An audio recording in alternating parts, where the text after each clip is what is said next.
Gogo de Priscilla Caronte, illustré par Michiko Kishi, traduit par Carole Barizon.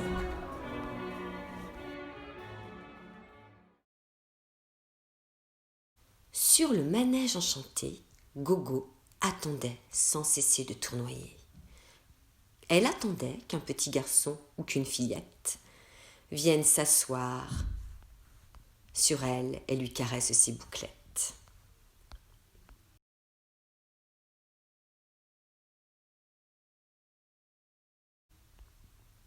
Mais les petits garçons aux roses baudruches et les petites filles aux babouins en peluche se ruaient sur les grands étalons ou sur les juments dorés, mais pas sur une mule ventripotente.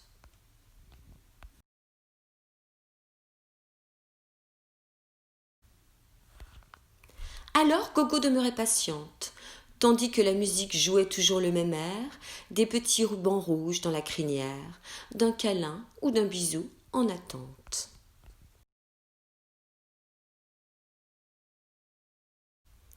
Et enfin il montra le bout de son nez, haut comme 3 pommes, des bottes couleur aubergine aux pieds.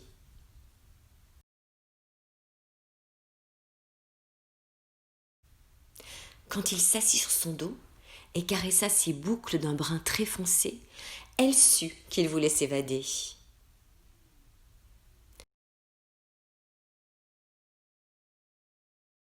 Alors Gogo retroussa ses babines et fit tournoyer sa bobine.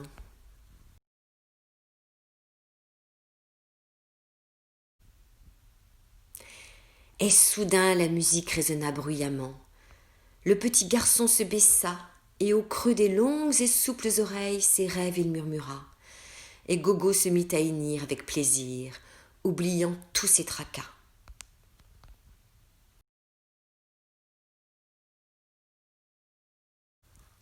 Et au galop, elle laissa derrière elle étalons et juments. Elle, la grosse bedaine, les saluait, et le garçon câlinait sa crinière au vent.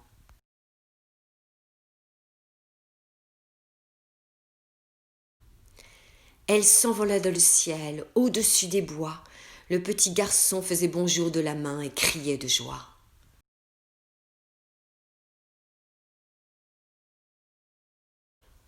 Au-dessus des routes et des cheminées, dans les airs, ils galopaient à grandes enjambées. Au-dessus d'eux, la lune leur criait « Coucou vous !»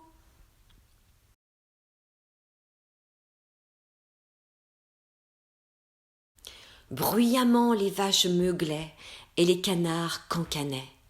Il n'était pas question de rebrousser chemin. Gogo et le petit garçon le savaient bien.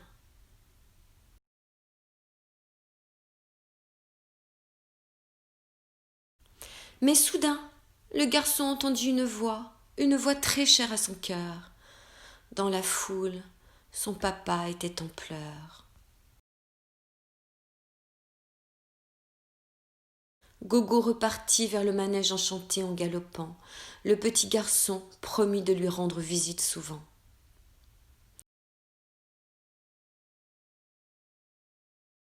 Elle hennit de bonheur, elle n'avait plus peur.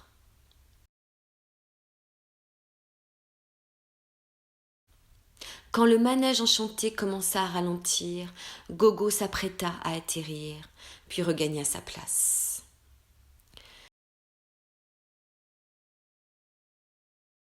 Bien que n'étant qu'une mule avec une grosse bedaine, elle savait désormais qu'elle avait un bon ami qui viendrait souvent lui rendre visite et caresser ses boucles.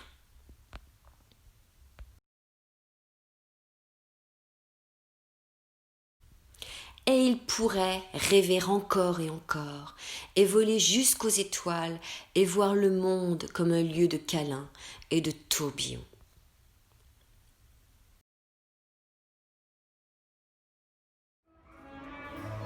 Et le manège continue de tourner encore et encore.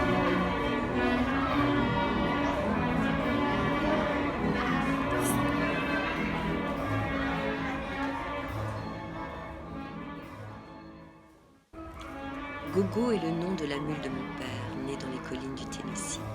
Le père de Gogo était un âne et sa mère un cheval. Les mules sont connues pour leurs longues oreilles, leur intelligence et leur curiosité. Oui, elles ont le goût de l'aventure. Gogo aimait le pain fait maison et avait l'habitude de venir devant la maison à chaque fois que mon père cuisait du pain, ouvrant la porte grillagée d'un coup de museau. Elle savait comment s'octroyer des petits plaisirs savoureux. Quand elles sont traitées avec gentillesse, les mules font preuve d'une extrême dévotion, comme Gogo envers le petit garçon aux bottes couleur aubergine. Quand on dit que quelqu'un est têtu comme une mule, cela signifie que cette personne est très difficile. Or, les mules ne sont pas vraiment têtues. Elles refusent seulement de faire les choses si elles sentent un danger. Cela veut dire qu'elles sont intelligentes, tout comme Gogo.